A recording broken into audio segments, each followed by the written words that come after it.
Cottonwood had less than 1,000 doomed souls. It was a great little town, except for one terrifying night. Once a year those quaint street lamp shadows looked like hangman's gallows, with an evil haunting light.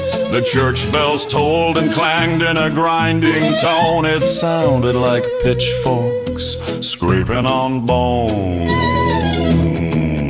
Sounds like the opening scene from a Freddy or Jason movie, right? Welcome to my annual childhood nightmare, Cottonwood Halloween night. I heard the rumors, I saw the movies, but I thought none of that was real. Just tricks to sell candy and cause a little fright. It was a social event for Mom and Dad with their paper cups of joe. They wandered from porch to porch like it was just another Sunday stroll. They passed a pumpkin patch full of bloody pirates, real poltergeists in pairs. But all they talked about was casserole and Helen Shannon's apple fritter squares.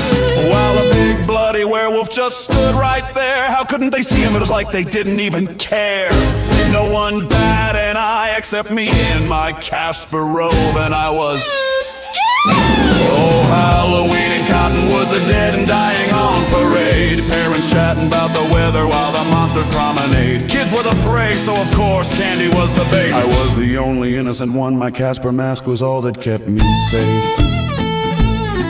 I kept my smile plastic while I did my treats and tricks, but it was worth it when the nice old ladies tossed me a Twix. A headless horseman was hiding by Yoder's hardware store, and three little witches casting spells by the Chenoweth's house on 4th. Two ghastly ghouls watched me closely as I tried to look away, and a pirate whispered, "Ah, you're a dead man," and he stumped away. I heard Dad ask Bob Gear about the big Friday game. Mrs. McCurley discussed the bake sale while a banshee called my name. I tugged my sheet a little tighter and kept my candy sack in reach, and scurried past the guillotine and stayed out of the Grim Reaper's reach. Now listen, Dr. Eifert should have known, and Constable Walters surely did know.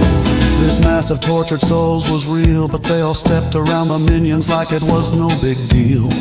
Mrs. Langley held her purse and hummed the PTA refrain while skeletons played hopscotch as there came a dark, cold rain. I swear to you, I saw the wolfman sipping blood-red lemonade and a mummy humming with his dry, raspy breath while he rewrapped one of his legs. But my folks just chatted town news and swapped a gossip or two. How could they be so careless? Then I remembered they were raised in Cottonwood too. They knew by the corner of the little market a corpse was hiding in the dark. A skeleton in overalls waited smiling by the gate to the park. Mr. Leonard wandered aimlessly, handing out school flyers. Donations are preferred, while zombies formed a conga line behind the monstrous herd.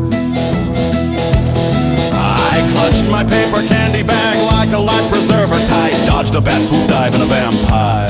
His teeth sparkled in the light.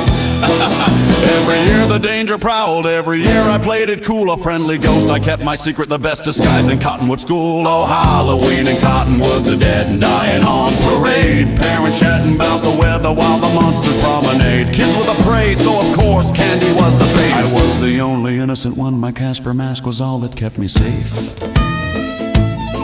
I kept my smile plastic while I did my treats and tricks, but it did feel like it was worth it when the nice old ladies tossed me a Twix. Now, I'm telling the tale with a still haunted smile.